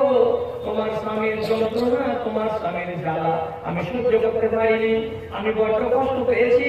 এখনো তোমার স্বামী বেয়ারা বদচলন হয়ে রয়েছে, হতে পারে কখনো সে আমার লোকেদের আক্রমণ করে দেবে। সেই জন্য তাকে শায়েস্তা করার জন্য আমি এই ফতোয়াটা জারি করেছি, যাতে করে তাকে সোজা করা যায়। কি হয়েছে? পালিয়ে গেছে। কোথায়? এমন দেশে। যে বেটি ছেলে রাসূলকে বলছেন, আল্লাহ রাসূল একটা দরখাস্ত করি, আপনি আমার স্বামীকে একটু নিরাপত্তা দিন না। তোমার স্বামীকে নিরাপত্তা দিলে তুমি কি করবে? বলছে, আমি আমার স্বামীকে খুঁজে বের করে মক্কা নিয়ে আসবো, কিন্তু মক্কা তো ঢুকবে না। এই জন্য ঢুকবে না যাতে তারা রক্তকে মূল্যহীন ঘোষণা করে দিয়েছেন। আপনি যদি নিরাপত্তা দেন, নিরাপত্তা ঘোষণা করেন, তাহলে সেই নিরাপত্তা নিয়ে আমি আমার স্বামীর কাছে যাব, আর যে তারপরে তাকে ধরে নিয়ে আসবো। যদি তোমার দরজা উন্মুক্ত হয়, আমার স্বামী যদি হিদায়াত লাভ করে। রাসূল বলছেন, যাও, আমিন, ওকে নিরাপত্তা দিলাম, যাও। কি করবে তুমি বেটি ছেলে? এবার দেখেন, একটা বেটি ছেলে বাড়ি থেকে বেরিয়ে গেল, লবণ সাথে করে নিয়ে রুমি গোলামকে বেঁধে চলতে লাগলো। চলতে চলতে এখান থেকে সৌদি আরব থেকে ইয়ামানের এলাকা যেতে অন্তত পক্ষে 6 থেকে 7 দিন টাইম লেগে যাবে। গেল, যাওয়ার পর নিজের স্বামীর সাথে দেখা হলো, আর স্বামীকে বুঝাতে গেল, তুমি চলো মক্কা ফিরে যেতে হবে, তোমাকে আমি নিয়ে যেতে এসেছি। তখন স্বামী বলছে, তুই পাগল নাকি? এখানে আছি তোমার জানটা বেঁচে আছে, আর ওখানে যদি যাই একদম খালাস করে দিয়ে দেবে। তুই ওই এটাও শুনতে পাবি না, দেখতে পাবি না যে আমার স্বামী বেঁচে আছে। তুই আমাকে মারার জন্য নিয়ে যেতে চাইছিস? বলছে, না, তোমার জন্য আমি আল্লাহর নবীর কাছ থেকে নিরাপত্তা আদায় করে নিয়ে এসেছি, তোমাকে কেউ মারবে না। তুমি নবীর কথা শোনো, আল্লাহ তাকে রাসূল হচ্ছেন আমিন, আবার না, সবচাইতে নেক ব্যক্তি, উনি কথার খেলাপ করেন না, তোমাকে যেতে হবে না। চলে আসছে, ফিরে আসছে মক্কা। মক্কাতে ফিরে আসছে তো প্রতিমধ্যে হায়ার কথা বলে শুনতে হবে, এটা শরিয়তের একটা অঙ্গ, একটা দিক। এই জন্য বলছি, প্রতিমধ্যে এক জায়গায় রাত কাটাচ্ছে। রাত কাটাতে গিয়ে স্বামী 2 মাস থেকে বাড়িতে নেই, তাকে পেয়েছে, আজ বাড়ি ফিরে আসছে। রাস্তায় নির্জন এলাকায় তাঁবু টাঙিয়ে দিয়ে এক জায়গায় আরাম করতে বসেছে। তো ইকরামার জন্য একটা আলাদা ছোট্ট কাপড় পেড়ে দিয়েছে, আর তার স্ত্রী উম্মে হাকিমা আরেকটা কাপড় পেড়ে নিজের জন্য বিছানা বানিয়েছে, আলাদা আলাদা করে দুটা। কিছু রাত হলো, ইকরামা মনের কথাটা বললো নিজের স্ত্রীকে, আমি তোমার নিকটে যেতে চাই। এক কথায় খোলাখুলি কথা, আমি তোমার সঙ্গে আজ মিলিত হতে চাই। 2 মাস থেকে আমি দূরে আছি, বিবি থেকে আমি বিচ্ছিন্ন আছি, আমার মনের ভেতরটা কিন্তু অশান্ত আছে। এবং নারী এমন আল্লাহ রাব্বুল আলামিন উপাদান তৈরি করেছেন যে তার কাছে যেতে গেলে আল্লাহ কোরআন বলছে, তাসকুনু ইলাইহা, যাবতীয় অশান্তি দূর হয়ে যায়। কাজে আমি আমার মনের অশান্তিকে দূর করার জন্য তোমার কাছে যেতে চাই, তোমার নিকটে যেতে চাই। তার মানে তোমার সঙ্গে আমি মিলিত হতে চাই। প্রস্তাব দিতেই পারে পুরুষ নিজের স্ত্রীকে, এই প্রস্তাব যেমন দেওয়া, আরে 2.5 মাস 2 মাস পরে যে স্বামীকে পাওয়া গেছে সেই স্বামীকে রাতের বেলায় উম্মে হাকিম পরিষ্কার ভাষায় বলছে, না এটা হবে না, এটা মানা যাবে না। কেন যে তুমি হলে কাফের আর আমি হলাম দিনদার, আমি হলাম ইমানদার। একজন ইমানদার মেয়ে ছেলে একজন কাফেরের সঙ্গে শারীরিক সম্পর্ক গঠন করতে পারে না। তবে তুমি আমার স্বামী, এখনো তোমার দিকে আমি চেয়ে আছি। তুমি যদি নবীর দিনে চলে এসো তাহলে আমি স্ত্রী থেকে যাবো, তুমি আমার স্বামী থেকে যাবে। অতএব তুমি আমার সেবা নাও, তুমি আমার হাতের রান্না নাও, তুমি আমার হাতের খাবার নাও, তোমার আমি সেবা করে দিতে পারি, কিন্তু আমি তোমার সঙ্গে শারীরিক সম্পর্ক হরগিজ কায়েম করতে পারি না। মন তো রাগ করে বলতেই পারত, তোর সাথে যা লাভ কি হবে, আমার ঘুরে এমন চলে যাবে, ভালো না। ও কথা না বলে নিজের কথাটাকে মেনে নিল যে ঠিকই তো, আমি তো না পাক, আর এই মেয়ে ছেলে তো পাক ধর্মের দিক দিয়ে, আর না পাক মানুষের সঙ্গে একদম পাক মেয়ে ছেলে মিলিত হবে না। ঠিক আছে, না মিলবা তো না মিলবা, চলো মক্কা এলো। মক্কা এলো, আজও দুটো জিনিস আপনি এখানে দেখুন। আল্লাহর নবী শায়েস্তা করার জন্য বলেছিলেন একদিন, এর রক্তকে মূল্যহীন ঘোষণা করা হলো, যেখানে পাও মারো আর মেরে ওর লাশকে কাবার দেয়ালে ঝুলিয়ে দাও। একে শায়েস্তা করার উদ্দেশ্যে রাসূল বলেছিলেন। আর এই শায়েস্তা করাতে লাভ কি দাঁড়ালো? যখন মক্কার দিকে আসছে তখন লোকটা মুচকি হাসছে আর আসছে। এটাকে মক্কার বড় নেতা আবু জাহালের বেটা, যার নাম ইকরামা, যার দাপট আল্লাহ রাসূল হজম করেছেন 13 বছর ধরে, সেই ইকরামা আজকে আসছে তো মুচকি মেরে মেরে হাসছে আর হাসছে, হাসছে আর হাসছে।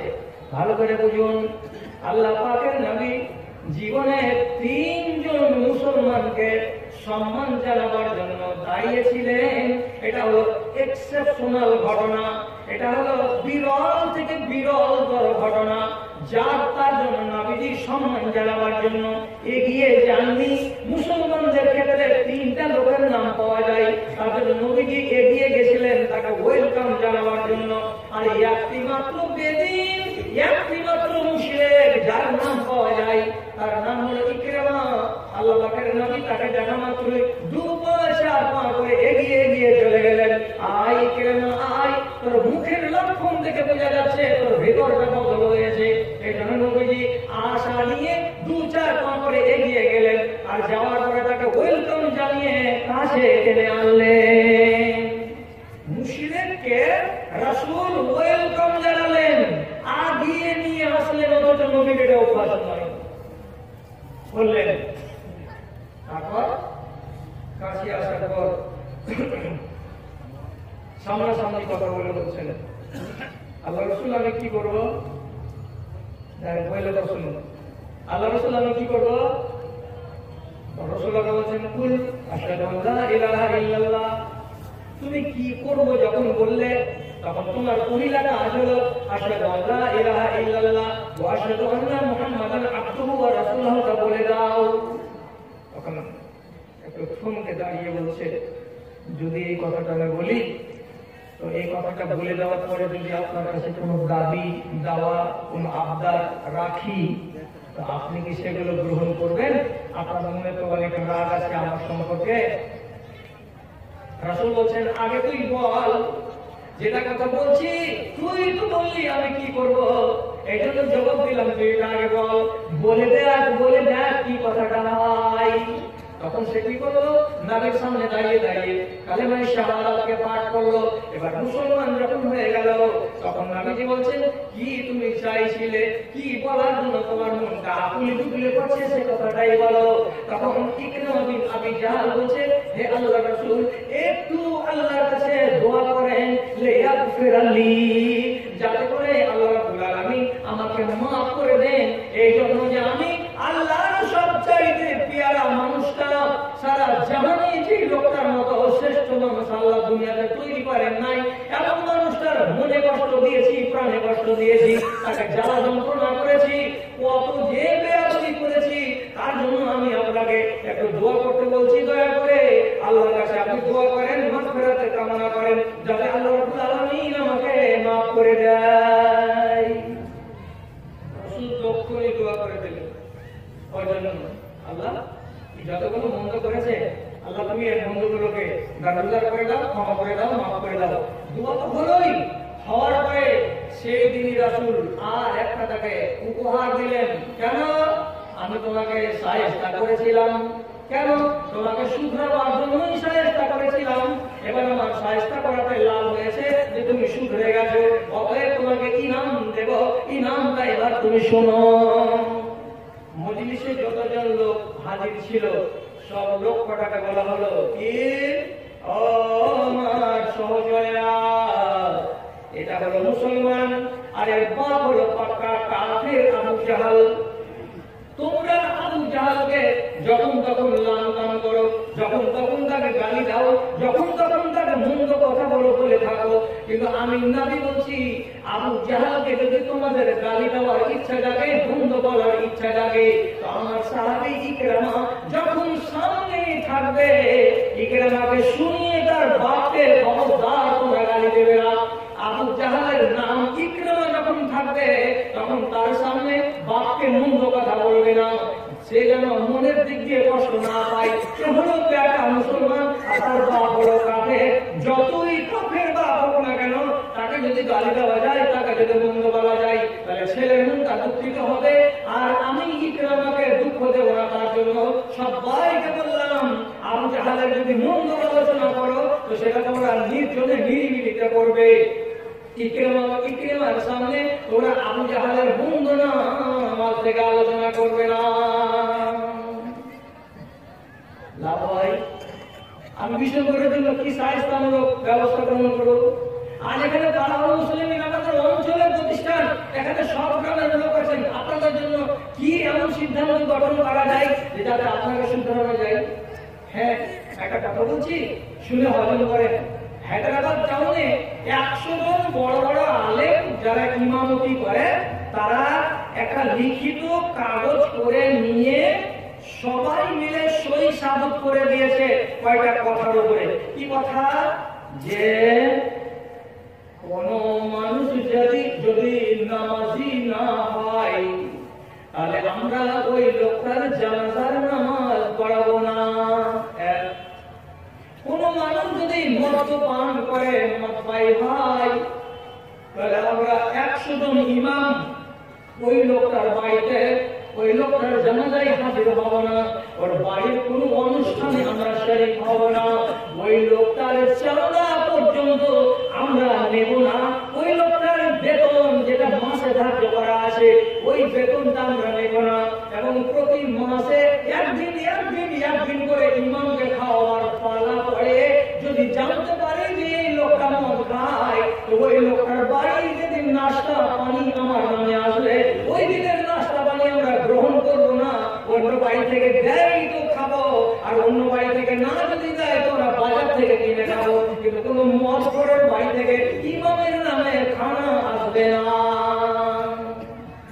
তাহলে 3 নম্বর, যদি কোনো বিয়ে লাগে আর যদি আমরা জানতে পারি বিয়েতে যৌতুক নেওয়া হয়েছে, 1 লক্ষ টাকা বা 2 লক্ষ টাকা বা 2.5 লক্ষ টাকা ছেলেটা নিয়ে নিয়েছে, আর নেওয়ার পরে বিবাহ লাগিয়েছে, এমন কথা যদি আমরা জানতে পারি, তাহলে ওই ছেলেটার বিবাহ করার জন্য আমরা 100 জন আলেম যাব না। কেন? যেটা হলো হারাম, আর জেনে শুনে হারাম কাজে যদি মদত যোগাতে যাই তাহলে ও যেমন গুনাহগার হবে, আমি তেমনি গুনাহগার হব। এই 3টা কথার উপরে তারা চুক্তি করে নিয়েছে, আর তাদের চুক্তিতে এত ফল ধরেছে, এত ফল ধরেছে। আল্লাহর কসম খেয়ে বলছি, উর্দু পত্রিকাতে নজরুল এসেছে যে হায়দ্রাবাদ টাউনের ভেতরে কাউই বাবার মুরদ নাই যে খোলাখুলি 1 লক্ষ টাকা নিবে বিবাহের আগে, যৌতুক নিয়ে তারপরে বিবাহ করতে যাবে। উপায় নেই। এখন আমরা এই এলাকার লোক কি ইউনিট করতে পারি না? করেছিলাম মোটামুটি 20 বছর হয়ে গেল। আমার ওস্তাদ জিওতে শরীর ছিলেন, এলাকার লোক আমরা করেছিলাম জানাজা করবো না, তোর বাড়ি যাবো খাবো না, তোর ভালো করে আমরা যাবো না। কিন্তু সব থেকে কলকাঠিকে নাড়া আর খারাপ করার ওস্তাদ হলো আমারই যা। আমি যদি ঠান্ডা করাবে আর একটা মন্দির বলবে, হ্যাঁ এগুলা কে কত মানা যাবে, ওগুলা করতে গেলে দিন চলে, যুদ্ধ মানার দিকে দেখে শুনে কাজ করতে হবে। হিসাব শেষ। হযরত উসমান একটা দামি কথা বলে গেছেন, কথাটা আমি যে কোনো লোকের কাছে যখন যাই, যদি পঞ্চায়েতের মেম্বার হয় তো ওকে বলি, আর যদি জেলা পরিষদের হয়, পঞ্চায়েত সমিতির হয় তো ওকে বলি, আর ওর পকেটে কাগজ ভরে দিই, এটা কাগজখানা পকেটে রাখিস। এটা হযরত উসমান বলেছেন। কি বলেছিলেন? সিনফানে মিনান নাস ইযা সালাহা সালাহান নাসু কুল্লুহু ওয়া ইযা ফাসাদা ফাসাদান নাসু কুল্লুহু। দুই রকমের মানুষ আছে দুনিয়াতে, এরা যদি বিগড়ে যায় সারা দুনিয়া বিগড়ে যাবে। দুই রকমের মানুষ আছে দুনিয়াতে, এরা যদি সুধরে যায় তাহলে সারা আল্লাহর দুনিয়াটা সুধরে যাবে, সুধরে যাবে। এরা কে কে? আল উলামা ও ওয়াল উমারা। দেশের আলেম হলো এক নম্বর, আর দুই নম্বর হলো যারা শাসক, যারা পঞ্চায়েতের ক্ষমতায় আছে, যারা সমিতির ক্ষমতায় আছে, যারা জেলা পরিষদের ক্ষমতায় আছে, এরাকে বলা হয় উমারা। তাহলে দেশের আমির যদি ভালো হয়ে যায়, দেশের মাওলানা যদি ভালো হয়ে যায়, তাহলে সারা দেশ ভালো হয়ে যাবে। আর এরা দুইজন যদি বিগড়ে যায় তাহলে সারা দেশ রসার তলে চলে যাবে।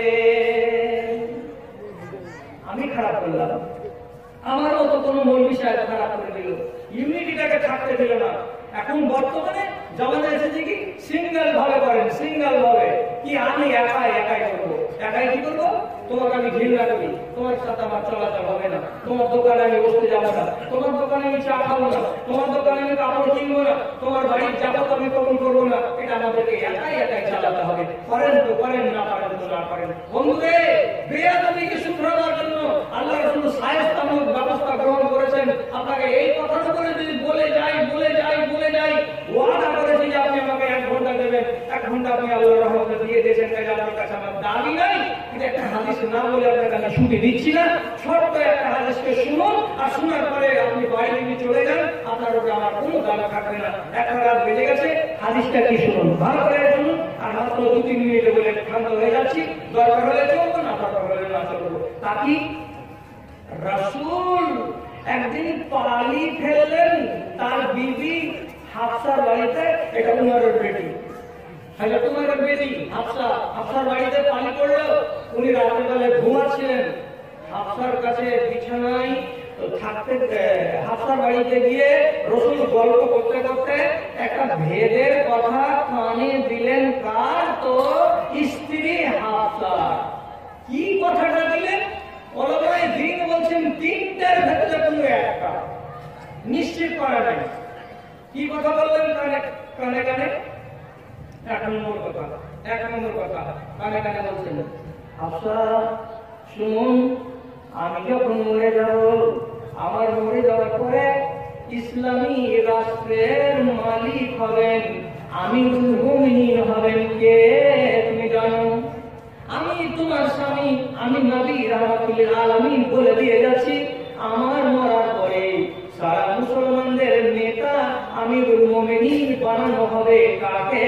আমার শ্বশুর আবু বকরকে, তার মানে আয়েশার বাপকে।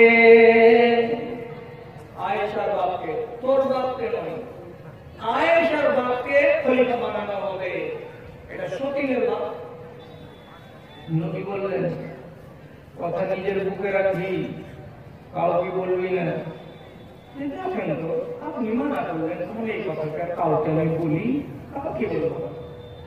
মুফাসসিরিন বলছেন না, এটা কথা বলেননি, অন্য কথা বলেছেন।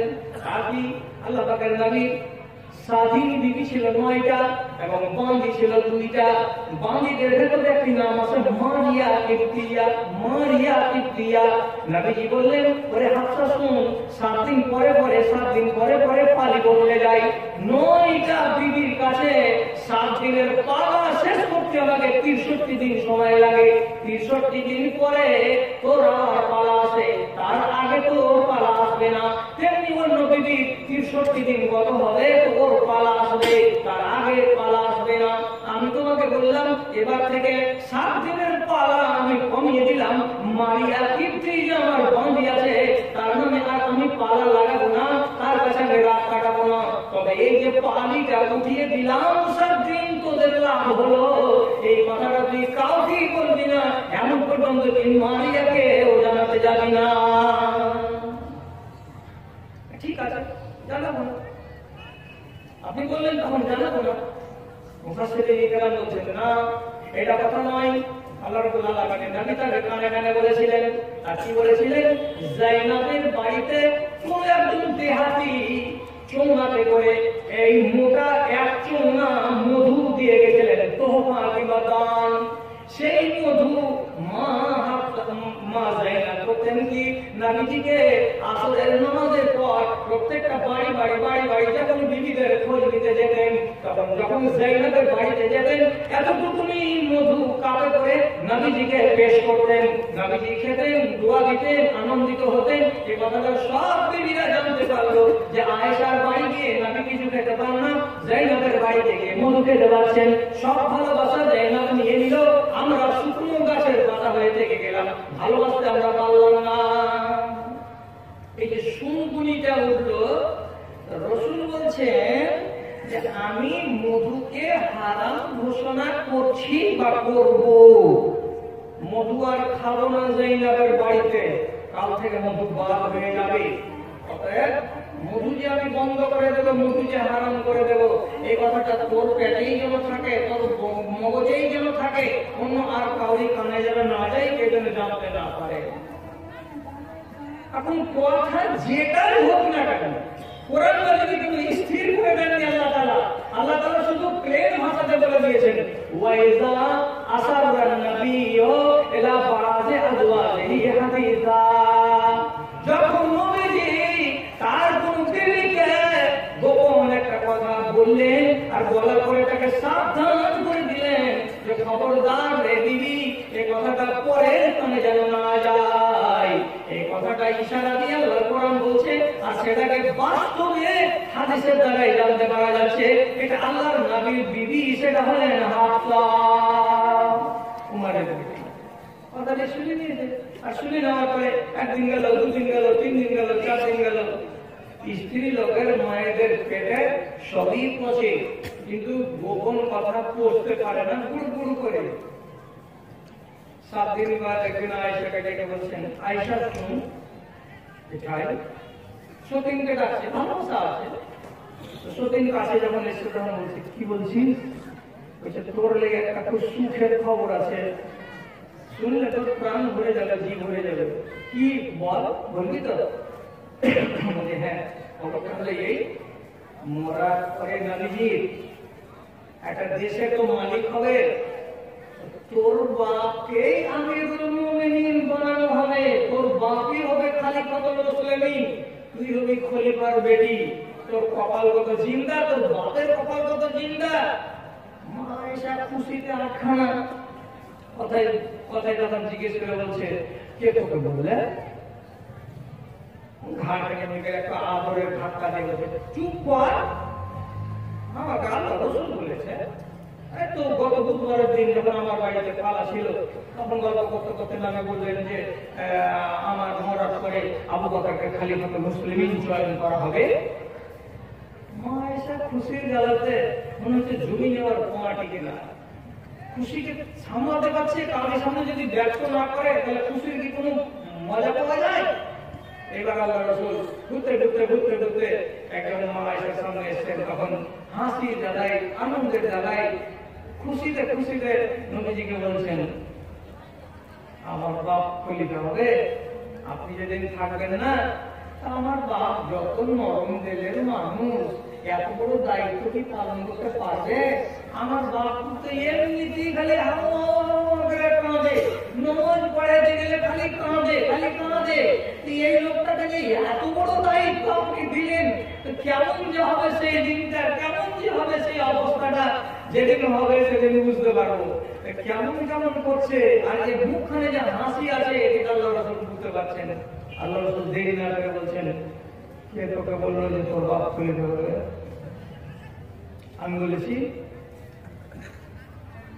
কেমন কথা তাহলে কইছে? আমার তো প্রতিদিন বললো যে আপনি নাকি বলে এরকম কথা বলেছেন যে আমার বাপ খলিফা হবে আপনার মরার পরে। কে বলতো তোকে? রাসূল নিজের দাবির উপরে অটল আছেন কি? আমি নিষেধ করে রেখেছি, কথা তো লিক হবে না। কে বললো তোকে? তখন মা আয়েশা থামতে না পেরে বলছেন, আপনি বলেছেন যাকে, সেই বলেছে আমাকে। তখন উনি বলছেন, হাফসাকে তোমাকে বলেছে নাকি? বলছে হ্যাঁ, হাফসাই আমাকে খবরটা দিয়েছে। যখন থেকে খবরটা জেনেছি তখন থেকে আমার আনন্দের সীমা নাই, উল্লাসের সীমা নাই।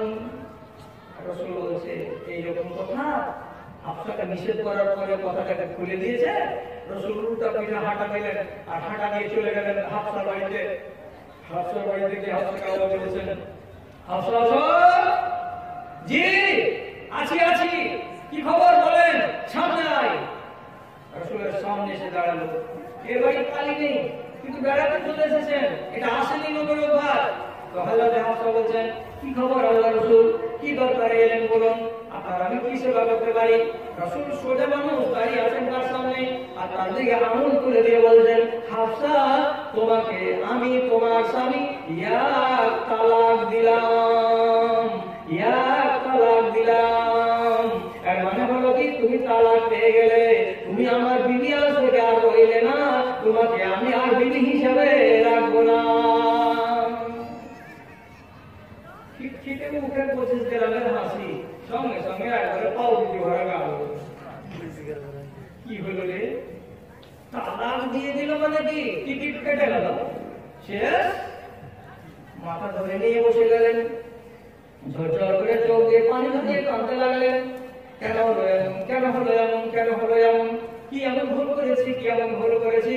শেষের বেলায় নবীজি ব্যক্ত করে বললেন, এই বেয়াদব স্ত্রী, শোনো, তোমাকে আমি 8 দিন আগে একটা সংবাদ দিয়েছিলাম আর দেওয়ার পর আমি বলেছিলাম তুমি খবরদার কারোর সামনে এই কথাটাকে লিক করবে না।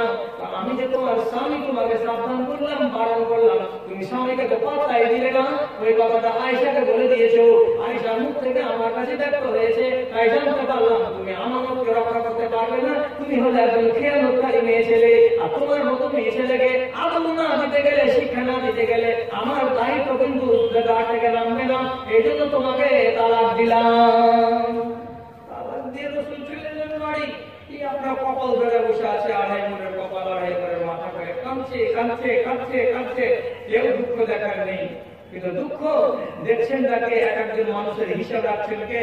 আরশের মালিক আল্লাহ রাব্বুল আলামিন। পরের দিন হযরত জিবরিলকে বলছেন, জিবরিল তাড়াতাড়ি করে দুনিয়াতে যাও, আমার নবীর কাছে একটা মেসেজ নিয়ে যাও।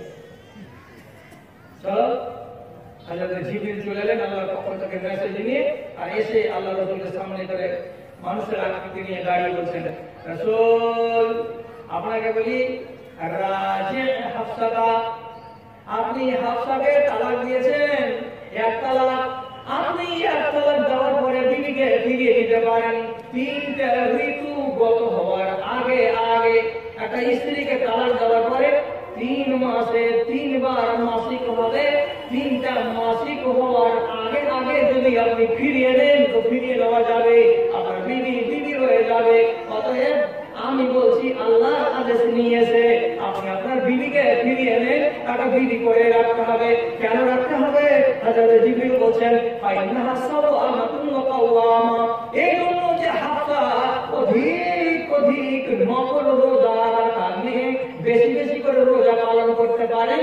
এবং হাফসা এমন একজন মেয়ে ছেলে অধিক অধিক রাত্রি জাগরণ করে আল্লাহর নামে নামাজ আদায় করতে পারেন।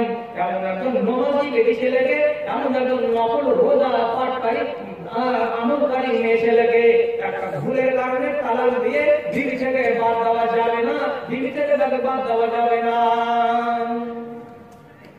3টা গুলির মালিক হয় একটা পুরুষ, নিজের বিবিকে তালাক দিতে গেলে কয়টা তালাক দিতে পারে? তিনটা। একবারে দিতে হবে, 3 বারে দিতে হবে, 3 মাসে দিতে হবে। হানাফিদের মতন যদি বেকুফি করে একদিনই বসে দাও তো তারপর আপনি ধরুন কেন বেড়ে রাখবে, আমার মেয়েকে উঠিয়ে দিতে হবে, আমার ওস্তাদ কাছে এসে বলবে ভাই ধান কাটা কি এসে 3 তালাক পিছিয়ে দিয়েছি, কি কেন করবো, যা ভুলে এলে আগে বলি বলতে ভুলবে না, কি করতে হবে, কিছু জমতে একটা সাথে তাহলে ভুলবে না। এটা বড় অন্যায় কথা, এটা বড্ড অন্যায় কথা। এটা একটা সূরা আছে হাদিসে কোরআনে, কিন্তু সূরাটা অবস্থাটাকে অবস্থার মতো করে গ্রহণ না করে নিজের পাতে ঝোল টানার জন্য এটা বানিয়ে নিয়েছে হানাফি উলামায়ে কেরাম। আল্লাহ ওদের হিদায়াত দিক, ওটা পরের কথা। মোট কথা হলো এই, স্ত্রীকে 3 মাসে 3টা তালাক দেওয়া যায়। তো যাই হোক, এক তালাক দিয়েছিলেন নবীজি হাফসাকে, আবার পরের দিন যে বলছেন হাফসা আসো,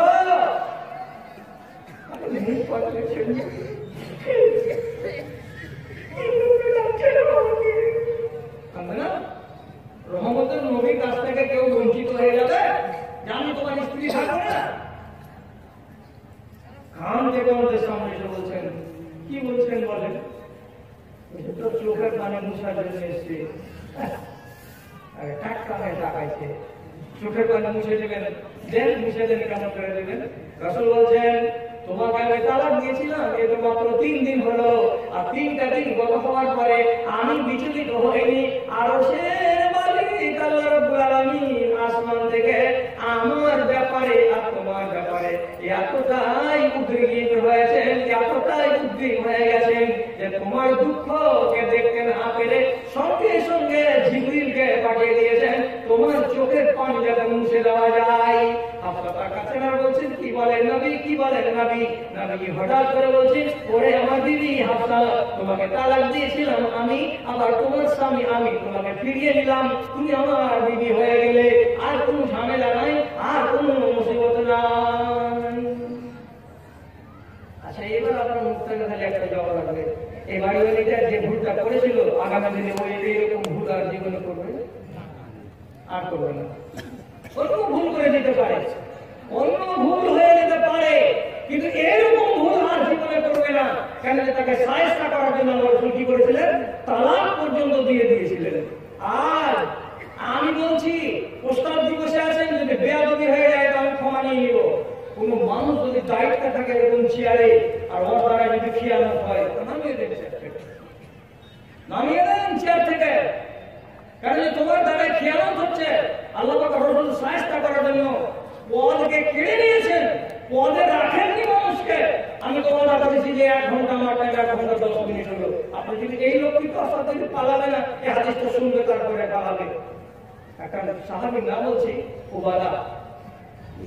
সেই হযরত উবাদা হলেন ঝান্ডা বাবু, পতাকা নিয়ে আসে ফতে মক্কার দিন। এই পতাকা যার হাতে আছে ওর ইজ্জত আলাদা, ঝান্ডা যার হাতে আছে ওর সম্মান আলাদা। এই উবাদা পতাকা হাতে করে মক্কাতে ঢুকছে, তো মক্কাতে আজকে ফতে মক্কার দিন যে ঢুকছে, তো মুসলমানদের দল, মিলিটারিদের দলকে দেখে সারা মক্কা ঘরে ঘরে ঘরে ঘরে লুকিয়ে আছে। তখন উবাদা থামতে না পেরে একটা ভাষাতে চুকে গেল। কি চুকে গেল? আল ইয়াউমা ইয়াউমুল মালহামা।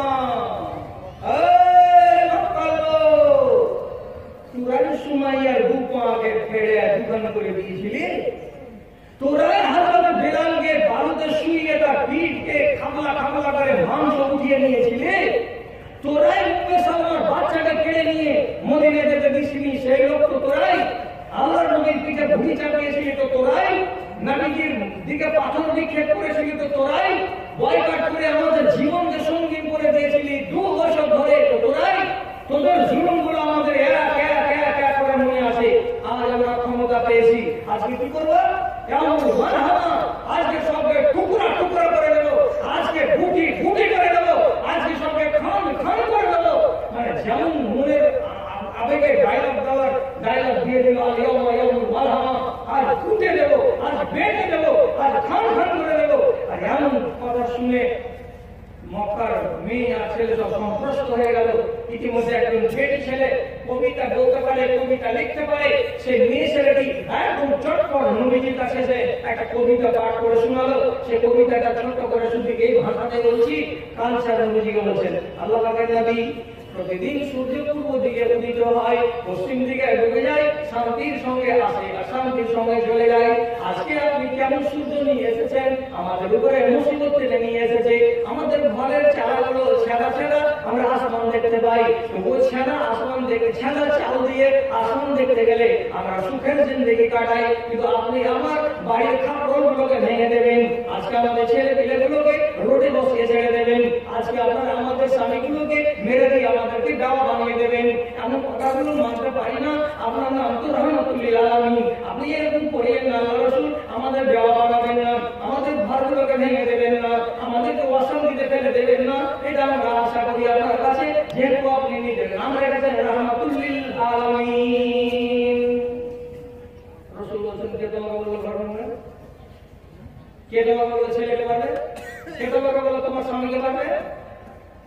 বলছে এই যে লম্বা পতাকাটা হাতে করে আছে এই লোকটার নাম কি? ওই লোকটা আগে আগে হাঁটছে আর একটাই কথা বলছে, আজ টুকরো টুকরো করে দেবো, আজ খান খান করে দেবো, আজ সবকে মেরে লাট করে দেবো। এই কথাটা বলছে, এই জন্য বলছে যে আপনি তাকে বলার ক্ষমতা দিয়েছেন, নিশ্চয়ই আপনারা মারবেন, নিশ্চয়ই আপনারা খান খান করবেন। রাসূল বলছেন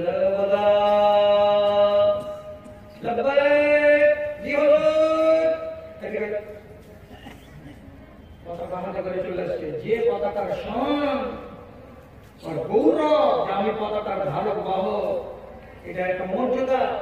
আল্লাহ রাসূল পাশে ডাকলেন, আর ডাকার পরে তখন ওর বেটাকে দেয়, ওর বেটা কয় একে কয়েস, হ্যাঁ কোথায় ছিল কয়েস বলে ছেলেটা, এর বেটা। ওকে কাছে ডেকে নিল, নেওয়ার পরে তখন আল্লাহ রাসূল পতাকাটা ওর হাত থেকে নিয়ে নিলেন, আর নিয়ে নেওয়ার পরে বলছে কয়েস পতাকাটা ধরো তো, ধরো পতাকা। এবার পতাকাটাকে কয়েস ধরে আসেন নিয়ে, আর ওবাদা খালি কাছে কুচু মুখ করে তাকাইছে। দিয়ে বলছে যে কিছু কিছু হাঁটো, কার বেটা, তোমার বেটা তখন তোমার পিছু পিছু হাঁটছিল, পতাকা তোমার আগে ছিল, আর তোমার পিছনে ছিল বেটা। এবার বেটা আগে আগে হাঁটবে, তুমি পিছু পিছু হাঁটবে। রাগের জ্বালাতে নিজের রাগ নিজে হজম করলো, নবীজির বিরুদ্ধে সিদ্ধান্ত নিতে পারলো না। তবে একটুখানি রাসূল হিকমত কি করলেন, অন্য কোন লোককে না দিয়ে ওরই বেটার হাতে পতাকাটা দিলেন, আর দিয়ে বললেন তুমি আগে আগে হাঁটো, তোমার বাপ পিছনে পিছনে হাঁটবে। কানে কানে বলেই দিলেন, তুমি আমার কথা বলেছিলে? হ্যাঁ বলেছি তো, সব মনে আছে আল্লাহ রাসূল, সব মনে আছে। রাসূল বলছেন যত কথাই মনে থাকে না কেন, আমি রহমাতুল্লিল আলামিন উপাধি নিয়ে এসেছি। আমি মারের বদলে মাল চাই না, আমি কাউকে কতলের বদলে কতল চাই না, কাউকে গালের বদলে গাল দিতে চাই না। এই জন্য আমাকে আল্লাহ রাব্বুল আলামিন নাযিল করেছেন। আজকে কি করা হবে? আজকে রাসূল প্রকাশ ঘোষণা দিয়ে বলছেন লা তাসরিবা লাকুমুল ইয়াওম, ওরে মক্কার লোকেরা তোমাদের উপরে রতি পরিমাণে জুলুম করা হবে না, রতি পরিমাণে জুলুম করা হবে না। ও বেটি ছেলে, তুমি যে তোমার দাবি নিয়ে এসেছিলে, তুমি তোমার বাড়ি চলে যাও, ঘরের দরজাকে বন্ধ করে দাও, কেউ তোমার ঘরের পাড়া নাড়তে যাবে না। যত মক্কার লোক আছে তারপরে শুনে যাও, আপন আপন ঘরের ছিটকিনি যদি বন্ধ করে দাও, তোমার সঙ্গে কেউ ছেড়ছাড় করতে যাবে না। তোমরা যদি কাবার বারান্দায় চলে যাও, কাবার সেখানে জমা হয়ে যাও, তোমাদেরকে কেউ কোনো কথা বলবে না। যদি আবু সুফিয়ানের বাড়ি তোমরা চলে যাও, তোমাদেরকে কেউ নড়াচড়া করবে না, কেউ তোমাদের আক্রমণ করতে যাবে না। তবে যদি রাস্তায় দাঁড়িয়ে যাও, তাহলে তোমাদেরকে আক্রমণ করা হবে। যখন এই কথাটা নবীজি ঘোষণা দিলেন, মক্কায় ঢুকেই পড়লেন। বাড়ি বাড়ি সবাই নিজের বাড়িতে ঢুকে আসে, রাস্তায় কেউ নাই, কেউ আবু সুফিয়ানের বাড়ি চলে গেছে, কেউ আবার সেখানে বসে আছে। নবীজি ওয়াদা অনুযায়ী মক্কাকে বিজয় করে নিলেন। একটা মানুষের গায়ে ফুলের ছিটকি পড়ল না, একটা মানুষের খুন খারাপি হলো না। ইনি হলেন রাহমাতুল আলামিন।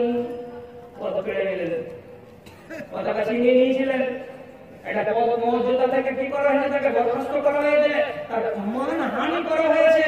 মানহানি অত সাংঘাতিক হয়নি, শুধু কেবল শায়েস্তা করার জন্য আল্লাহ রাব্বুল আলামিন নাযিল করেছিলেন। আমার ভাই আমার, এই জন্য বলছিলাম 1 ঘন্টা 20 মিনিট ধরে আপনার সামনে যতটি কথা রেখেছি, এই কথাগুলোকে যদি জীবনে মান্যতা দিতে পারেন তো তার কল্যাণ হবে। কি চেষ্টা এখন করবেন কাল থেকে যে কথাগুলো অন্তত দুটো মানবা এখন মহব্বতের সাথে আওয়াজ দিয়ে বলুন ইনশাআল্লাহ। জোরে বলেন ইনশাআল্লাহ। কিছু বদল হবে ইনশাআল্লাহ, বদল হবে। এবার আপনারা বাড়ি যাবেন, সেটা আপনাদের ইচ্ছা, কিন্তু বাড়ি যাওয়ার আগে আপনাদের দুটো কথা শুনে নিতে হবে। ভাই